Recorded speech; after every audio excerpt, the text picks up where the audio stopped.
right, let's move on to some different types of sounds and textures. I've got this guitar file. We're just gonna listen to it unwarped here.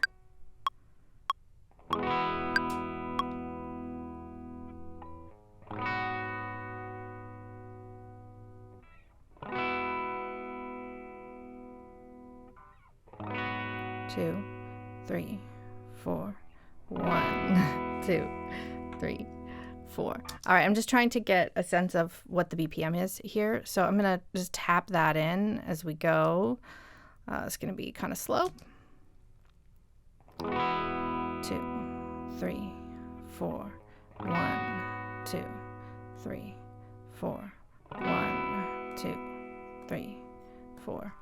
Okay, it's basically 65. So I'm going to type 65 in. And I'm going to save myself a little bit of time and just hit the start marker here as well. So now when I warp this file, I need to do the same thing I did before, which is identify the downbeat. So there's a lot of consistency here.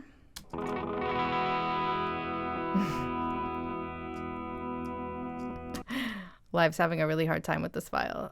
Okay, double clicked the permanent warp marker, right click, select 1.1. Now we're at the beginning of the file. 1,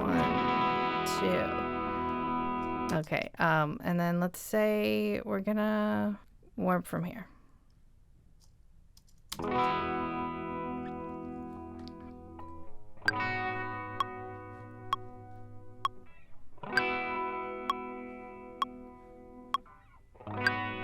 It's really, really close. So maybe there's just a little, you know, something here. It's like a little bit late. Maybe I'll move that over here. Maybe all these transients need to be slightly adjusted and pinned. But largely, I think we're doing pretty good here. I'm going to speed it up.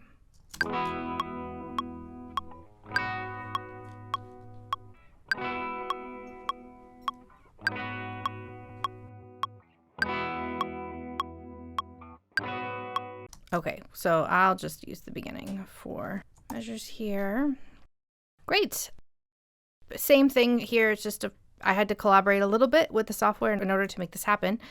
So inside of the texture algorithm, there's some other interesting creative parameters that you can mess with. Same thing when we move over to tones. We can mess with this grain size parameter, which without going into too much detail, this is going to reduce the fidelity of what the file sounds like. So I've got it all the way down to 2 here. Let's just take a listen. I'll slowly move up.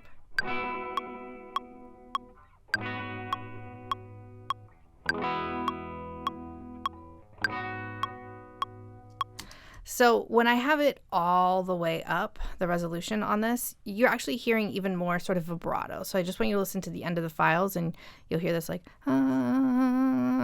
sort of pitch variation right within the end of the guitar, each chord here. Now, if I turn it down a bit, I'm not going to hear it.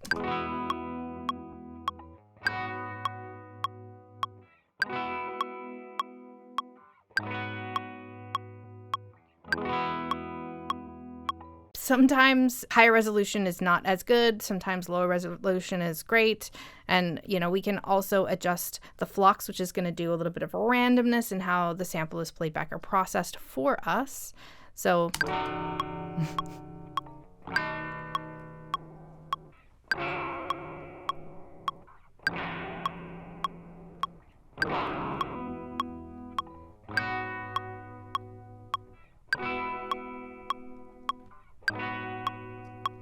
So this works really well in extremes. So if you kind of leave it where it is, it's going to just not make much of a difference. And if you mess with a parameter a little bit, you're not going to really hear it either. It's really this grain size and going down to an extreme low is where you're going to truly hear some of the more creative results when you're inside of these warping algorithms.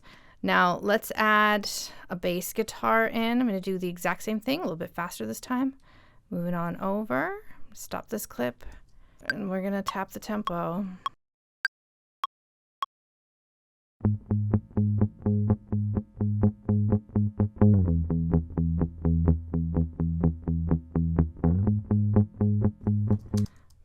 125 it is.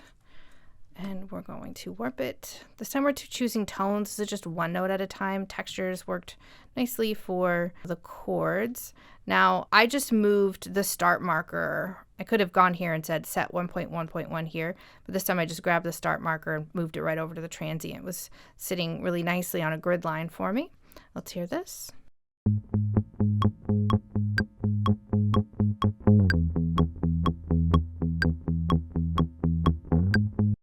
So it did that really easily. This was a file that Live liked. Live really likes percussive files in particular. And there wasn't a ton of harmonic information in it as well. So now we've got all 3 of these files warped, and let's play them all at once.